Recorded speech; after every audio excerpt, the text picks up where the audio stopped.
What's up, everybody? Happy Thursday. I'm Harrison Graham. It is Coordinator Thursday at Hallis Hall, as we heard from Declan Doyle, Dennis Allen, and Richard Hightower. I react to one thing each of them said.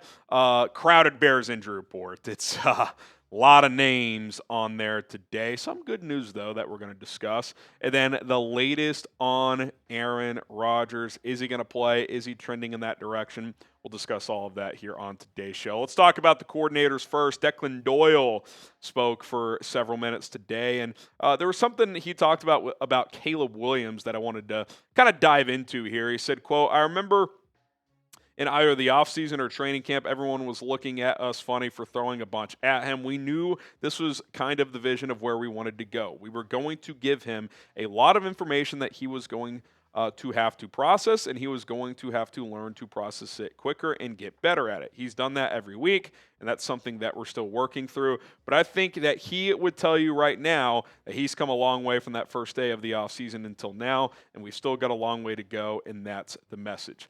You know what I love is just that, hey, this is our plan, we're sticking to it, and we're going to accept that there's going to be some bumps in the road, because at the end, there's light at the end of the tunnel, but also say, yeah, like, there has been good progress. Caleb Williams, from the day one of OTAs to now in this offense, has learned, digested, and gotten way more comfortable being a professional quarterback. And yeah, it's still year one in this offense. There's still a long way to go for him as a processor and just digesting everything and being in full control at the line of scrimmage. But you're lying to yourself if you haven't seen growth in those areas. It's clearly taken place. So I'm just glad that they took this approach, number one, and number two, that you're seeing some of the fruits of the labor starting to pay off, even if we understand, like, even at the end of this year, it's still probably an incomplete process, right? Like, you're hoping, like, steady growth, and then next year it really clicks even more. So I'm happy with where things sit right now with Caleb in this offense. All right, Dennis Allen on potentially having an overcrowded secondary because some reinforcements could be coming back with Jalen Johnson and Kyler Gordon. Here's what he had to say, quote, "We'll figure it out. Give us as many good football players as you can give us, and we'll figure out where to put them." Well, number one, and I think we've seen this with Dennis this year, moving guys around, C.J. Gardner-Johnson playing a couple of positions, moving Shamar Turner to edge before he got hurt. He's willing to try different things because he's not afraid of mixing things up, versatility. He's not stubborn in his approach.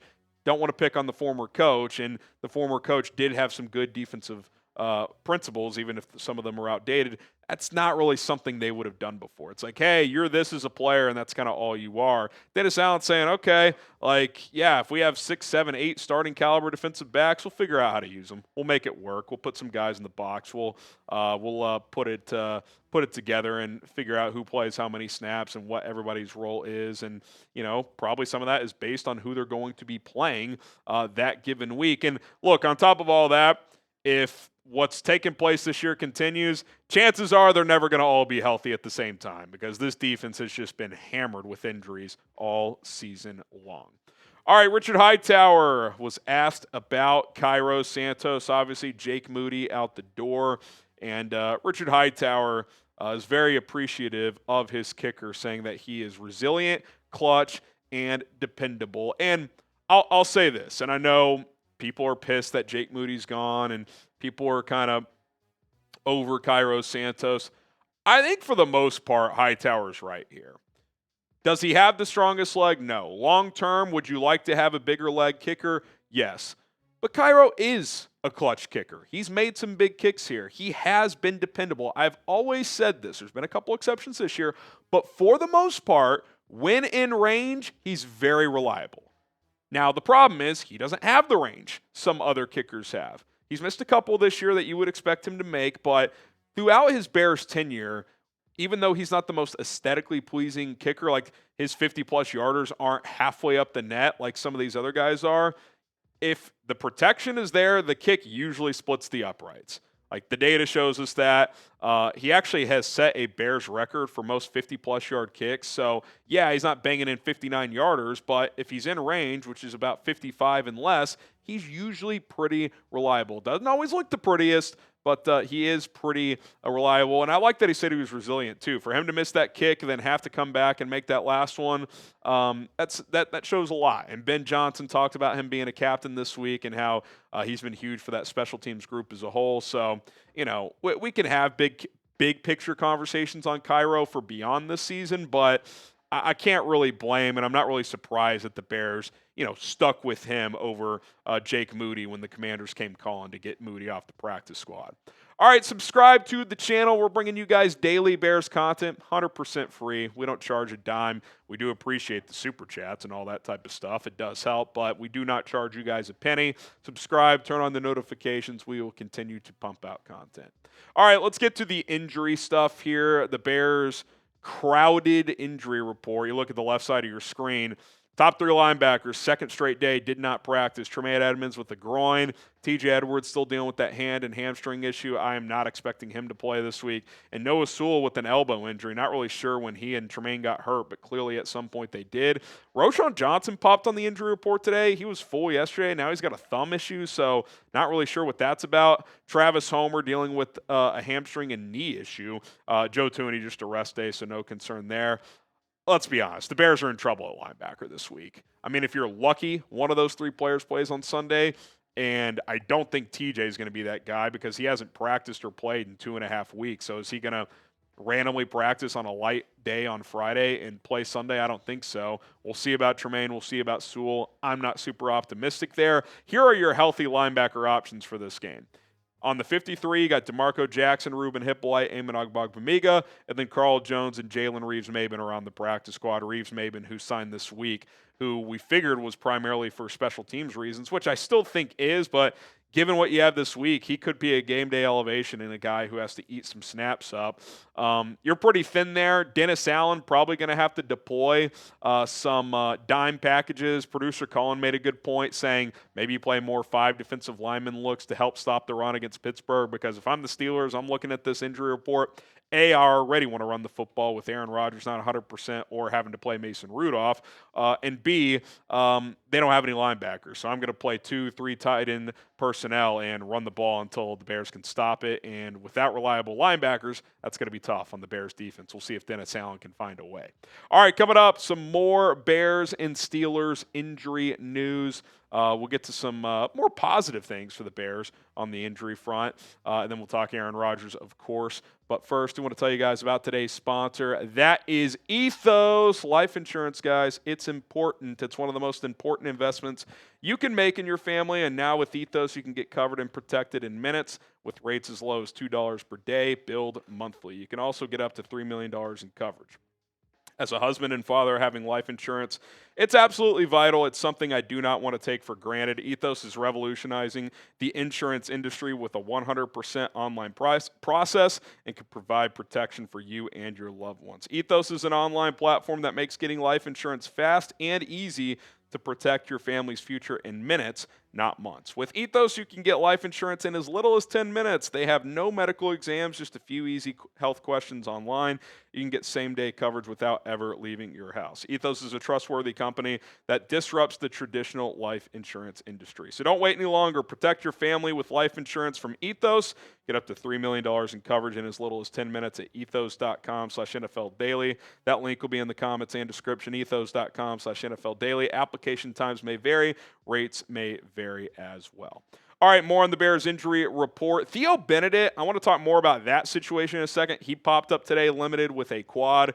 Darnell Wright limited second straight day with a pec and a back. I'm guessing he'll battle through. He plays through stuff all the time, including torn ligaments in his elbow this year. Drew Dahlman limited again today with that knee, so he's a little banged up here. Tyreek Stevenson limited again with that hip and calf injury. And then Kyler Gordon, who's still on short-term IR, just his second practice back from the practice window with that calf. I'd be surprised if he's activated this week. Probably looking more like next week or that Green Bay game in 2 weeks. Okay, something to watch. Theo Benedict popping up on the injury report. This has happened a couple times this year with some different players. I think it actually happened with Braxton Jones, and he ended up going to IR, and we haven't seen him since. Theo Benedict did not have an injury designation yesterday, and then he pops up limited today. So just so you guys know how this works, That almost certainly, not 100%, but almost certainly means when today's practice started, he was full go. He got injured during practice, left practice and did not return, so he falls into that limited category because he started but didn't finish practice. Now, is it just a little ding and he's going to be out there tomorrow ready to play? Very possible. Or did something a little more serious pop up and he's going to miss this game? Also a possibility. So, quad kind of scares me, like quad, hamstring, groin, those soft tissue areas. That's always a little concerning. So keep an eye on this, because if he can't go, probably Ozzie Trapillo getting a start at left tackle this week against Alex Highsmith rushing the passer. Now, the good news is TJ Watt does not switch sides. He only lines up against right tackles, but still, that is going to be a challenge if that ends up being the case. It's going to be a challenge for Theo if he plays. It's not like he's a perfect player, but Ozzie Trapillo, who initially was competing at left tackle in training camp, has not really done much over there. So that is definitely a development that we need to watch over the next 24 to 48 hours. Okay, all these guys were full today. Brisker, after not practicing yesterday, was out there, so that's good. Same with DeAndre Swift, limited yesterday, full today with that hip. Jalen Johnson, more on him in a sec. He was full with that groin injury. He's now had 3 practices. Last Friday limited, yesterday limited, full today. We will see. Kevin Byard, Grady Jarrett with their weekly rest days as veterans there. Could he play? Could Jalen Johnson be out there on Sunday? Now, it doesn't really solve your linebacker problem, but if he can be active and even just be on a pitch count, right? Because that is what I would wonder. Like, if you activate him, do you play him like 30 snaps or something like that? Well, if he could even give you just that, well, that gives you some versatility where you could play him on the outside some, maybe play Tyreek Stevenson some at nickel. You could try that. I don't think Nashawn Wright would play nickel. He's not really built like that. I think Stevenson could hold his own in that regard, but Dennis Allen, like we said earlier, is going to have to get creative unless, 1 or 2 of these linebackers randomly are able to play. But, it's going to be an interesting call on Jalen Johnson. If he's full again tomorrow, maybe it's slightly better than 50-50 that he's able to play on Sunday. He wants to get back out there. Got to protect the player. You're hoping once he's back for the rest of the year. So if that means he needs another week off, give him another week. I will say this. This probably means that if he's not here Sunday, he's playing Black Friday. Like, initially, I wondered if it's that Green Bay game. I think Jalen Johnson is tracking to play, if not this week, next Black Friday against Philadelphia, which obviously is a huge game as well. Would you bring Jalen back this week? Type Y for yes and for no. You're in charge. You've been given the green light. Would you bring him back, or would you hold him out one more week? Type Y for yes, you'd bring him back, and for no, you would not. Okay, latest on Aaron Rodgers. He was limited in practice today. Has some kind of stabilizer on his left wrist, some kind of like soft cast situation. Brooke Pryor, who's covered the Steelers forever, had a video of him taking shotgun snaps at practice today. Now, when they went to full team, he was not taking reps. It was Will Howard, obviously, and then Mason Rudolph, who would get the start if Rodgers can't play. We'll see tomorrow. We'll see if he does more. We'll see what they list him at. Again, limited today. I'm betting he plays. Now, they could do the whole questionable thing, and we don't find out till Sunday, but my gut says he's playing. He knows what the stakes are with Pittsburgh's positioning in the AFC North. He wants to play against Chicago. We all know that. So I'm guessing he at least gives it a go. And it could be one of those situations where if you're the Steelers, it's like you've got 3 quarterbacks. You could just start him, and if it's not going well or if he can't do certain things, you just go to Mason Rudolph, right? Like, there's really no downside in that. So we'll see if that ends up being the case, but I'm betting he plays. Elsewhere on the injury report, guys who are limited, Jaylen Warren, who did not practice yesterday, so he's tracking toward being good to go. Isaac Seumalo has been limited 2 days in a row, and then Alex Highsmith, who didn't practice yesterday, was limited. And remember, could be matched up on either a not 100% Theo Benedict or Ozzie Trapillo there on the left side, so that could be a huge matchup in this game. Darius Slay was a full participant. Mike Tomlin says he will regain his starting position, so I think the Bears should go after him. He has struggled this year. Keyshawn Williams also, who's been in the concussion protocol, looks like he's good to go. And then Jonnu Smith and TJ Watt, who had rest days yesterday, they were out there, as was Cole Holcomb. And then Cameron Hayward had his rest day today, the veteran defensive tackle, but he's healthy. He's fine. He will be playing on Sunday. All right, those are the injury reports for today, Thursday. Obviously, Friday will be a big day. If there's major developments, we'll have that covered. Get your score predictions in right now. Chicago Bears, the banged up Bears, the cardiac Bears, the Pittsburgh Steelers. Will they have Aaron Rodgers? I think they will. Who wins? What's the final score going to be? Give us your thoughts down in the comment section below. And like I said, if there's a major development on the injury report on Friday, we will have that covered for you. So hit that subscribe button, turn on notifications. My name is Harrison Graham. We'll see you soon. And as always, bear down.